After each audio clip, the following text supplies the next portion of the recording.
Hello hi, मी संध्या कुलकर्णी. यांच्या मित्रांना फणस दिलं. याची वेफर्स मी करणार होती, पण काय झालं माहिती का, हे खूप झालेलं फणस आहे. इतकं झालेलं फणस आहे की याचे वेफर्स होणं कठीण आहे. याचे वेफर्स नाही होणार. म्हटलं मग काय करावं त्याच. बरं, आमच्याकडे असं फणस कोणी खात नाही. आता काय करणार, काय दरवर्षी देतात ते आमच्याकडे.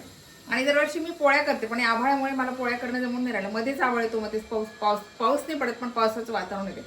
त्याला ना कडक ऊन पाहिजे पोळ्या करायला, म्हणून ते पोळ्या नाही करता येऊन राहिल्या. म्हटलं आता काय करावं, मग याचं मी पुऱ्या करणार आहे. आता तर त्याला लागणारं साहित्य सांगते. फणस, आता हे सगळ्या बिया काढून मी मिक्सरमधून काढणार आहे. पण हे फणस आणि गव्हाचं पीठ आणि थोडंसं मीठ. तुम्हाला लागली तर याच्यात साखर गुळ घाला, किंवा नाही घातलं तरी चालेल. आता मी, कारण फणस खूप गोड आहे त्याच्यामुळे साखर गुळ काही याच्यामध्ये घालणार नाही आहे. आता हे याच्यातच भिजवणार आहे. आता बघा मी कसं करते. आता मी ना याच्या सगळ्या ह्या बिया काढून घेते आणि हे सगळं मिक्सरमध्ये टाकते. खरं सांगू का, फणसाचे वेगळे प्रकार केले तर होतं, पण फणस सगळ्यापेक्षा फणस चिरणं खूप महत्त्वाचं. जेवढं कठीण आहे ना ते चिरायला खूप हे लागतं त्याला खरं म्हणजे. आणि मोठं कडक जर असेल तर फार लवकर चिरलं जात नाही ते चिरणं. आणि परत मग त्याच्यामध्ये ते सगळं आतलं काढणं, ते सगळं चिक लागतो हाताला, हात चिकट होतात, पटकन निघत नाही. पण ते दरवर्षी देतात आम्हाला. मी विकत कधी फणस आणत नाही, दरवर्षी आमच्याकडे ते फणस देतात आम्हाला. मग त्याचं असंच काहीतरी केलं जाते आणि खाल्लं जाते. त्यांच्या अंगणात मोठं झाड आहे त्याच्यामुळे मग ते फणस देतात, दरवर्षी देतात. आता हे सगळं याचं बियाचं पण बरंच काही बियाचे पण प्रकार होतात.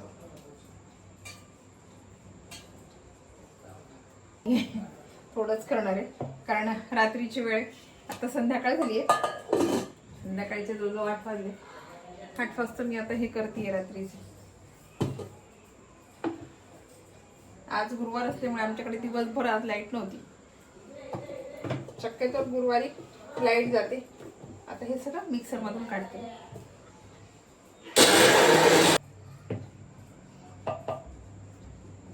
बघा छान बारीक झालं. आणि आता हे जे आहे ना, हा सगळा गरम याच्यामध्ये काढून घेते परातीमध्ये.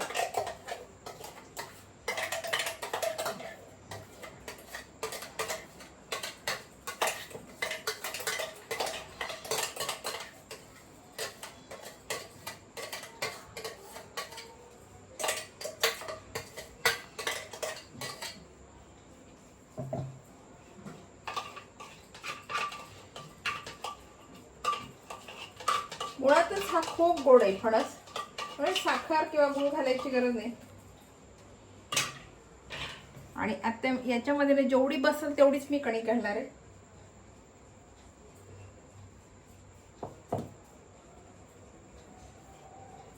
थोडंसं मीठ घालते.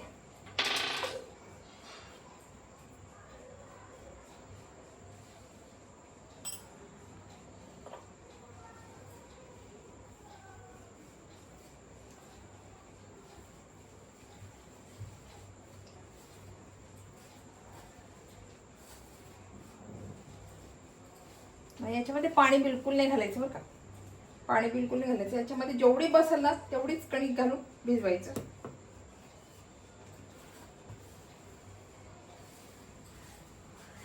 वाळून घालतात ते त्या.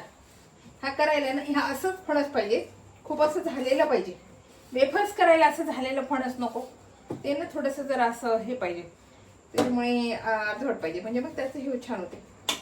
हे खूप झालेलं आहे ना याचं, हे खरं म्हणजे पोळ्या आणि पुऱ्याच याच्या चांगल्या होतील, बाकी याचं काही होऊ शकत नाही. आता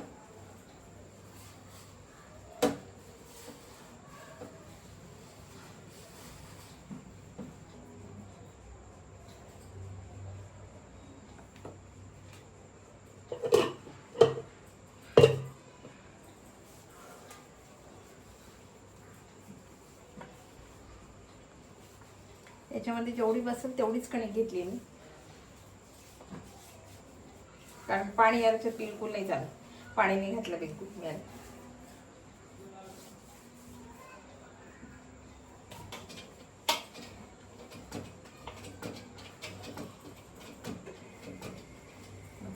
छान गोळा करायला लागल्या. आणि आता बघा, तरी याच्यामध्ये मी साखर म्हणा गुळ म्हणा काही घातलेलं नाही मोठं, नाही तर याच्यामध्ये इतकी एवढंच अगदी एवढंच घालून एवढी मोठी कणिक बसली. तर याला पाणी सुटते थोडंसं, जरा असं पातळ झालं ना, ते जास्त झालेलं होतं खरं म्हणजे, फणस खूप झालेलं होतं म्हणून. आता ही छान अशी पुरी लाटून घ्यायची.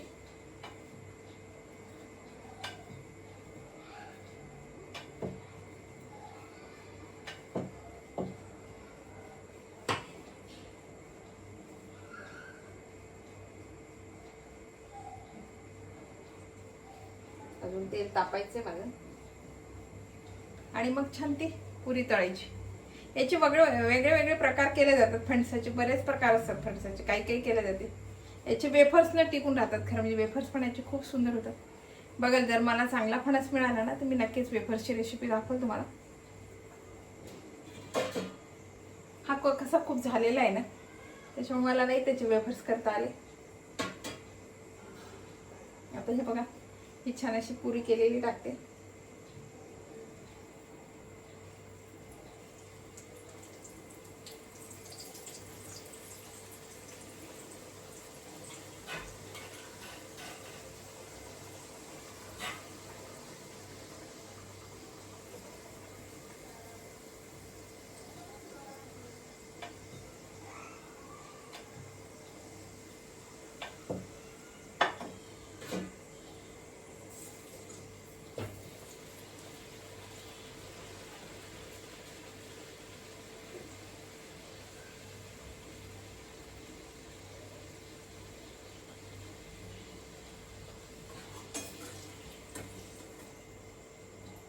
बघा छान झाली.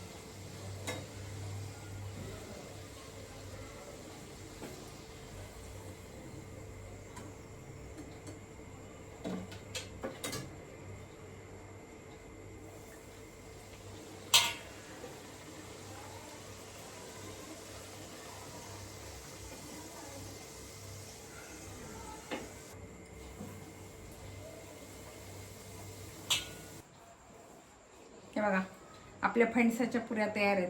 ही रेसिपी तुम्हाला कशी वाटली, आवडली का? आवडली असेल तर लाईक शेअर सबस्क्राईब करा बरं का मला, म्हणजे असे नवीन नवीन व्हिडिओ तुम्हाला बघायला मिळतील. बाय. आणि ह्या कशासोबत पण तुम्ही खाऊ शकता, चटणी म्हणा लोणचं म्हणा कशासोबत पण खाऊ. थोड्या अशा मी फार गोड नाही केल्या, कारण साखर नाही घातली मी, साखर गुळ काहीच नाही घातलं नुसत्या, कारण फणस खूप गोड आहे त्याच्यामुळे फार गोड मी नको म्हटलं, फार गोड हे होत नाही, मग कशासोबत पण खाऊ शकता.